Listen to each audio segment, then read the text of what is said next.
భూకంపం సంభవించింది. ఢిల్లీ, జమ్మూ కాశ్మీర్లో భూమి కంపించింది. పంజాబ్, హర్యానా, హిమాచల్లోనూ ఈ ప్రకంపనలు కనిపించాయి. ఈ నేపథ్యంలో ప్రజలు రోడ్ల మీదకి పరుగులు తీసినట్లుగా కనిపిస్తోంది.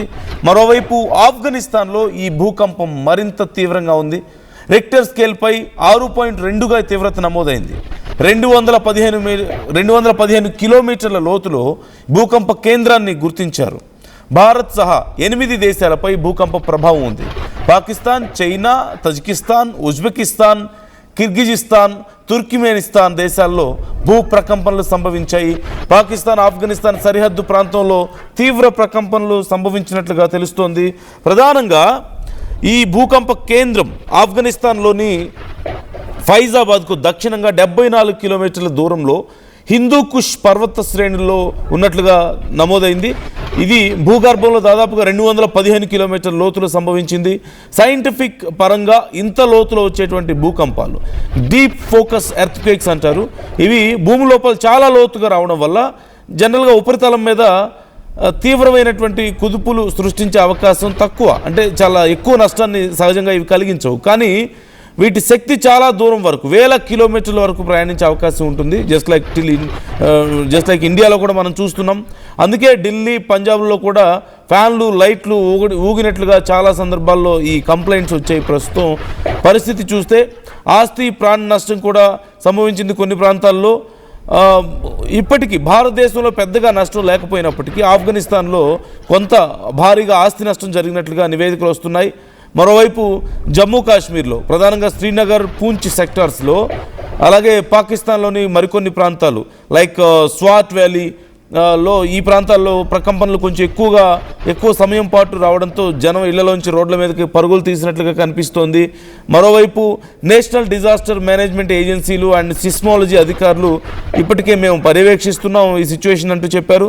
తదుపరి చిన్న ప్రకంపనలు కూడా మరిన్ని వచ్చే అవకాశం ఉంది అంటూ చెప్తూ సరిహద్దు ప్రాంతాల ప్రజలు అప్రమత్తంగా ఉండాలంటూ కూడా హెచ్చరికలు జారీ చేస్తున్నటువంటి పరిస్థితి కనపడుతుంది. అయితే మనం సేమ్ సిచ్యువేషన్ మనం చూసాం. వెనిజులాలో కూడా కేవలం 1 మినిట్ గ్యాప్తో 2 భారీ భూకంపాలు సంభవించాయి.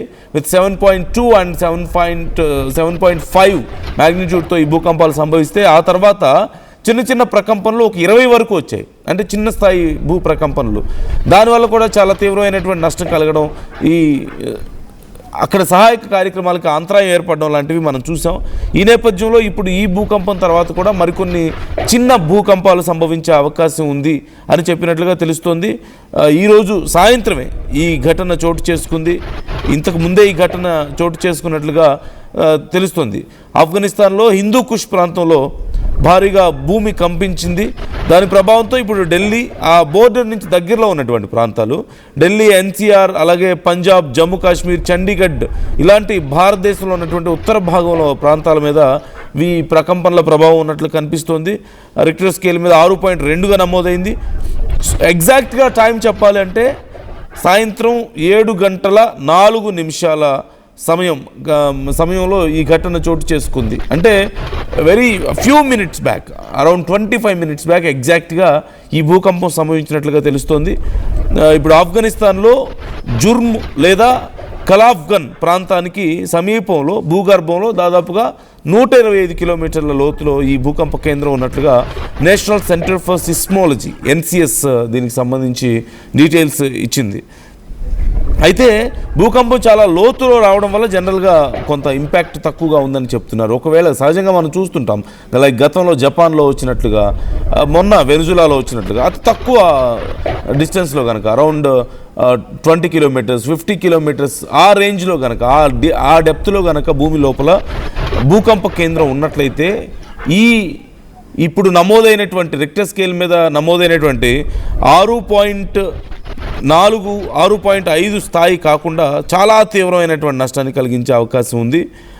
చాలా అరౌండ్ 7 to 7.5 to 8 వరకు కూడా ప్రకంపనల తీవ్రత ఉండే అవకాశం ఉంది. అదృష్టవశాత్తు 215 కిలోమీటర్ల లోతులో ఈ భూకంప కేంద్రం ఉంది కాబట్టి కొంత తక్కువ ఇంపాక్ట్ ఇక్కడ మనకు కనిపిస్తుంది.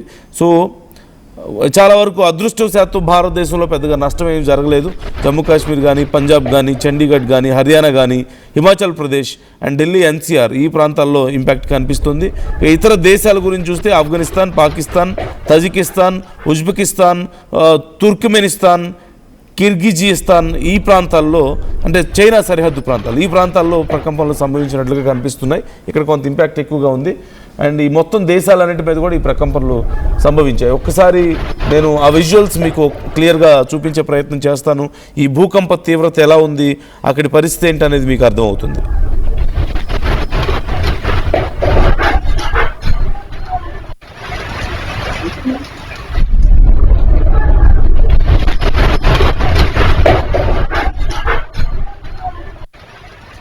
సో మీరు చూస్తున్నారు ఆ ప్రాంతంలో ఇళ్ళు అన్నీ కూడా ఎలా ఊగిపోతున్నాయో మీకు కనిపిస్తుంది. చాలా ప్రాంతాల్లో బైక్స్, కార్స్ అన్నీ కూడా షేక్ అవ్వడాన్ని మీరు గమనించవచ్చు. Including the CC camera visuals also you can observe.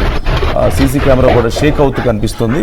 చాలా ప్రాంతాల్లో జమ్మూ కాశ్మీర్, ఆ పరిసర ఢిల్లీ, జమ్మూ కాశ్మీర్ ఈ పరిసర ప్రాంతాల్లో, పంజాబ్ ప్రాంతాల్లో ఇళ్లలో ఫ్యాన్లు లేదంటే ఈ కిచెన్లో ఉన్నటువంటి సామాను ఇలాంటివన్నీ కూడా షేక్ అవ్వడం, కొంచెం కింద పడడం లాంటివి జరిగాయి. అదృష్టవశాత్తు భారతదేశంలో ఇప్పటికైతే పెద్దగా ఆస్తి నష్టం కానీ ప్రాణ నష్టం కానీ జరగలేదు. కానీ ఇటు ఆఫ్ఘనిస్తాన్ ఈ పరిసర ప్రాంతాల్లో కొంత ఆస్తి నష్టం సంభవించినట్లుగా కనిపిస్తుంది. అయితే వరుస భూకంపాలు ఈ ఇయర్లోనే చాలా తీవ్రమైనటువంటి భూకంపాలు మనకు కనిపిస్తున్నాయి. ఎస్పెషల్లీ జపాన్లో మనం చూసాం, చాలా భయంకరమైనటువంటి భూకంప పరిస్థితులు చూసాం. వందల కొద్ది భూకంపాలు సంభవించాయి. జపాన్ మొత్తం అల్లాడిపోయినటువంటి పరిస్థితి. ఇక మొన్నటికి అంతకుముందు ఈవెన్ బంగ్లాదేశ్లో అదే పరిస్థితి కనిపించింది. శ్రీలంకలో కొన్ని భూకంపాలు నమోదయ్యాయి. అలాగే యూరోపియన్ కంట్రీస్లో అక్కడక్కడ కొన్ని భూకంపాలు.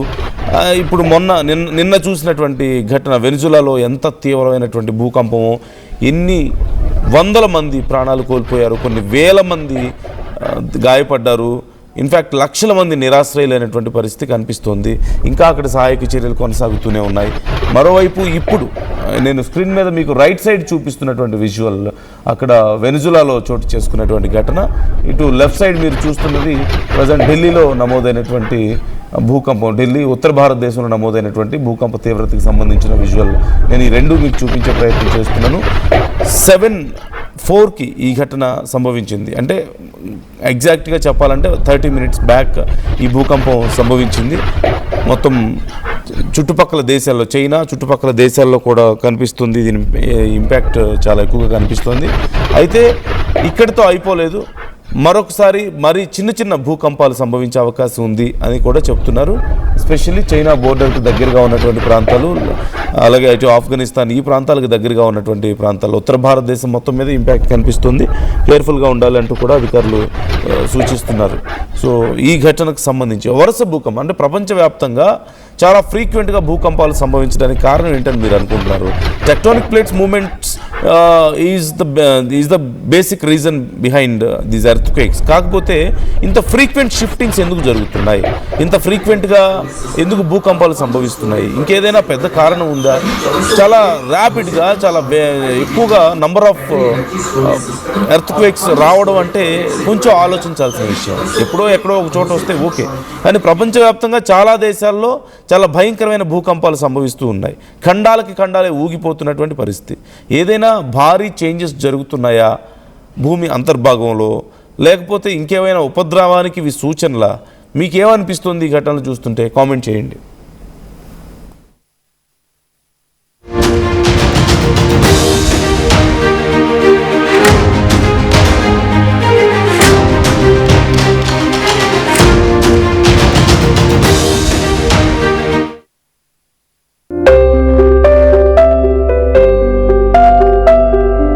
చిన్న ఆనందాలు 35 ఏళ్లుగా నా జీవితంలో లేవు. 35 ఏళ్లుగా నేను డైపర్లలో బ్రతికాను. 6 సెంటీమీటర్ల ఫిస్టులా నా మూత్రాశయంలో లీకు కారణమైంది. ఎవరూ నాకు సహాయం చేయలేకపోయారు. AINUలో వైద్యులను కలిసే వరకు. అక్కడ వారు రోబోటిక్ శస్త్రచికిత్సతో నాకు పరిష్కారం ఇచ్చారు. వారు నా ఆత్మవిశ్వాసాన్ని కూడా తిరిగిచ్చారు. Precision care makes it possible.